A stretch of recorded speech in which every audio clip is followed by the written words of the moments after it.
going to do is address both. I'm going to pose the question with you, what is basic research? And then I'm going to talk about why is it powerful? You know, if I gave you a piece of paper and asked you to write me down, I'm not going to do that, but if I did, that would be an interesting question. But for me, basic research is the thing that asks how life works. For example, and this isn't about our work on mental health disorders, but for example, long ago, we found in the frog embryo an unusual region. We called it the extreme anterior domain. I won't go into why it was unusual, but it's a really unusual group of cells. It turns out, we started looking at it because it was such an unusual group of cells. It turns out this region is present in humans, it's present in mice, present in every single animal. Exactly the same region is there. Turns out that if you remove it from the embryo, there is no face. It's a little tiny group of cells, maybe 1,000th or 10,000th the size of the face. But if we take it away, there is no face. We looked into it deeply and we said, wow, this is kind of interesting. And we identified an important molecule in this little tiny group of cells that can make frogs that don't have a normal face have one when we put a bead, shown there as blue, into an embryo with an abnormal face. Now the face becomes normal.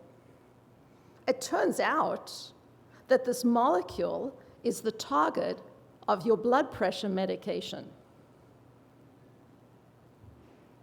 We didn't know that at all. And it turns out that if you're on blood pressure medication when you're pregnant, there's a very high chance that the baby will have facial birth defects. It was really not understood why this was so.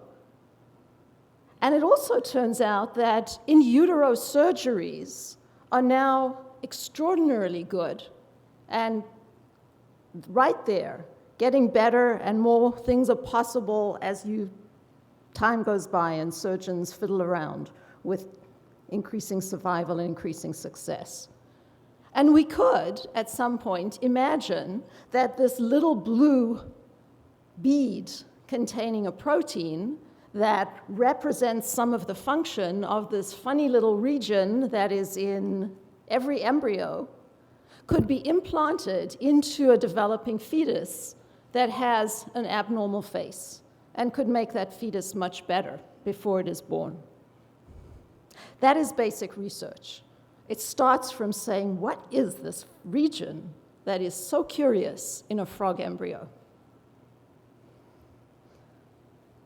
I'll tell you how I think about research at Whitehead. I think that we stand on the edge of a cliff. And it's the edge of knowledge, if you like. And it's a really scary place because, you know, if you look down, there's clouds, and you don't know what is out there. And it's right at the frontier.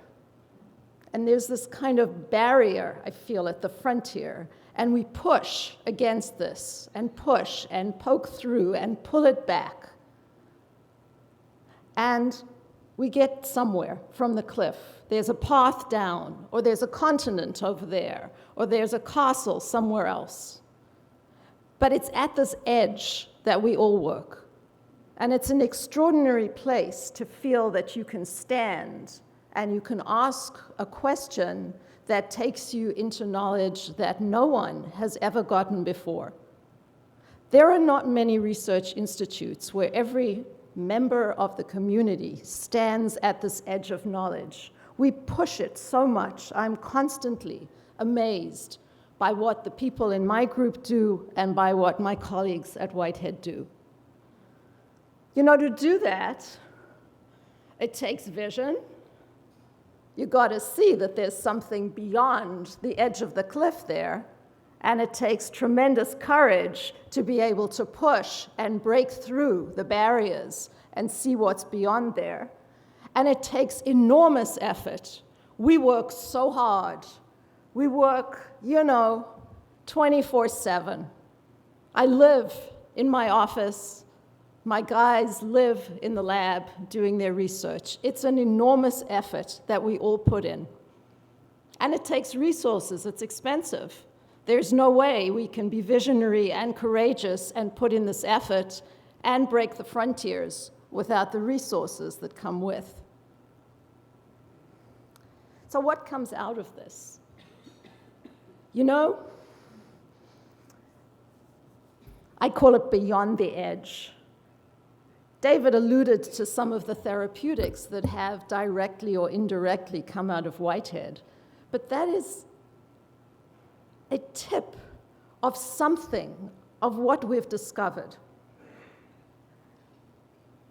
This is a fraction of what investigators at Whitehead have uncovered. Each of these is a field. These are new fields, or they are transformations of fields by Whitehead investigators, many of them with direct medical relevance, the discovery of oncogenes, for example, some of them with such deep significance that they permeate every aspect of thinking about biology and every disease that one could imagine. And this is just the tip of what has come out of this small institute working right at the edge of knowledge, right at the frontiers of what we understand. It is really an extraordinary set of accomplishments, of which I've represented just a fraction here. So, you know, in a way that kind of answers my next question, why is basic research so powerful?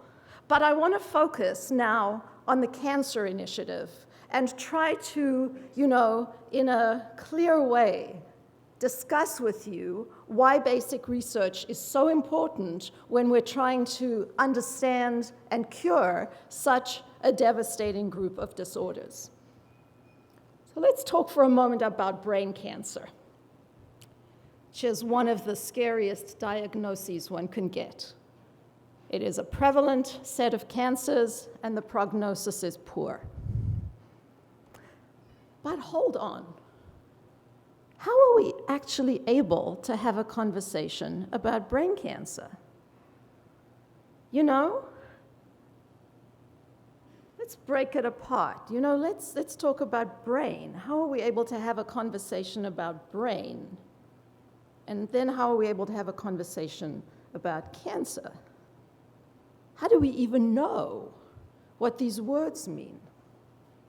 I'll give you two answers. One is that there are tens of millions of person-hours of work that have gone into understanding the words brain and cancer. And the outcomes of these person-hours we can talk about here. So let me throw out at you. When I say brain, you say,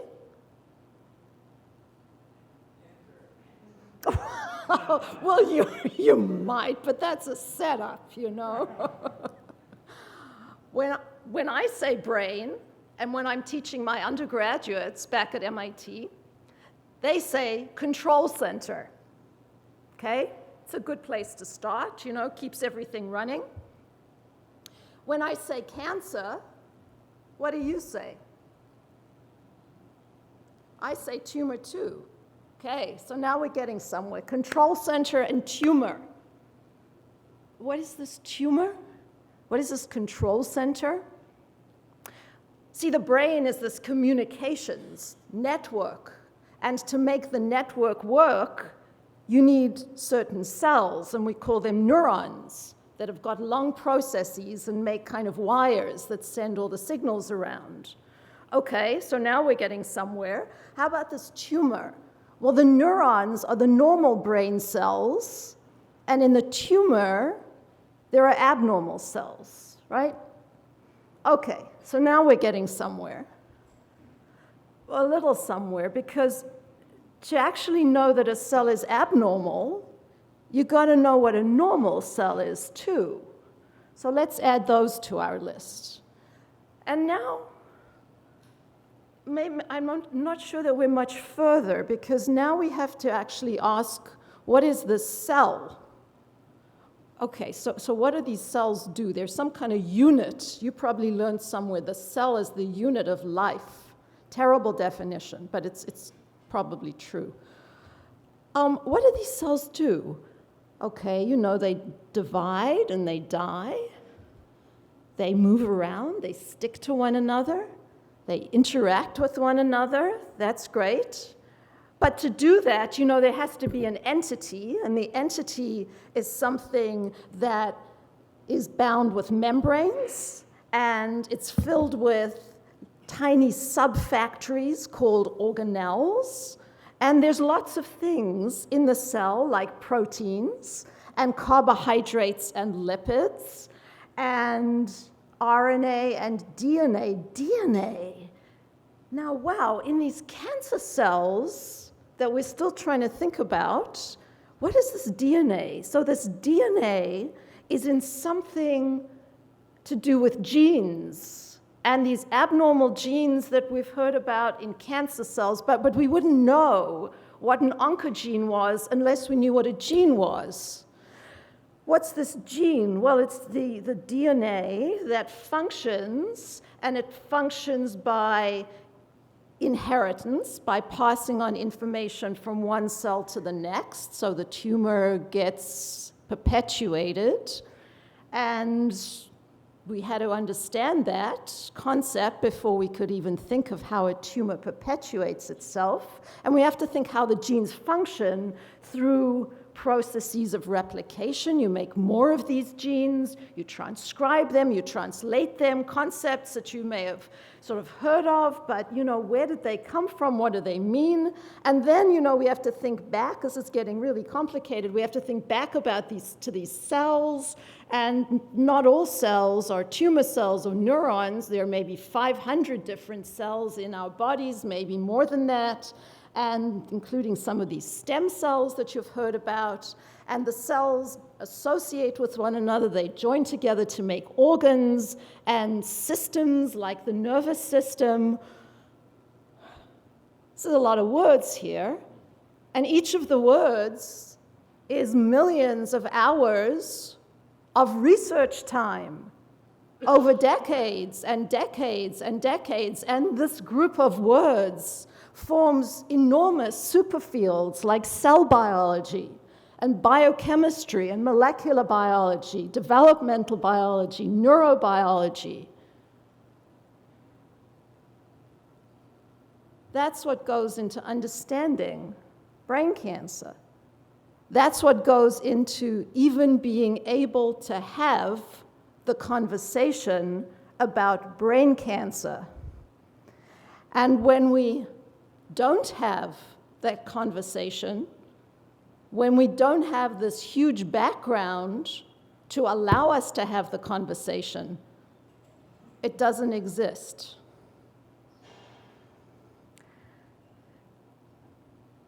I think about basic research as this enormous construction site. You know, it's in progress. The building site goes on for city blocks, and there is clearly something interesting being built. And where it's kind of finished, you can see that it's really important. But it's ongoing. And I think basic research is this huge, interesting, important, ongoing construction site that is building the understanding that's letting us have the conversation about brain cancer and other cancers. Not only is the construction far from finished, it's built together piece by piece. Every field is only a piece of this huge construction that somehow fits together into our understanding.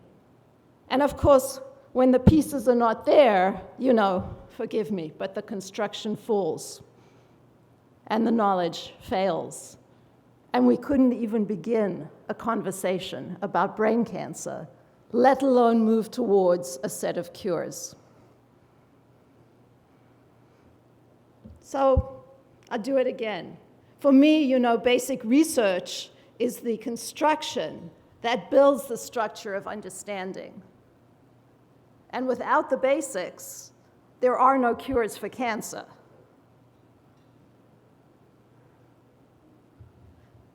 So I've discussed with you how basic research is understanding. And we can extend the sentence then to say that basic research provides the power to address cancer. And you'll hear about how this power is being considered at the Institute after the break. But I would end by saying that this is a fantastic place, this is a fantastic institute to use this basic research, to gather this basic understanding, to address cancer and all its devastation. There is no finer group of people around in one small building working so hard with such vision and such courage and such enormous effort. It's a real pleasure to have spent this time with you, and thank you very much.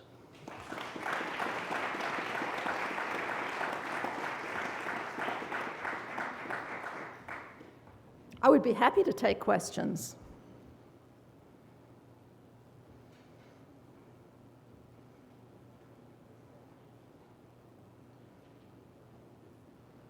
If there are any questions, I have to say, I was not going to take questions because I feel like I am the pep rally, I'm rallying you so that we can set you up for the discussion afterwards. So why don't we not take questions, and you can find me at the break and we can discuss things together. That sound good? Thank you. Yep. So, Hazel, thank you so very much for setting up that the wonderful interplay of ideas, and actually it's interesting just to ponder Hazel's sort of structuring of the vocabulary that we use, and sort of highlighting that each of those words, each of those fields represents many, many, many years of hard-fought battles. Each of those words is hard-won, and they don't come easily. And I think it would also be interesting to think that we probably have many words yet to add to our vocabulary.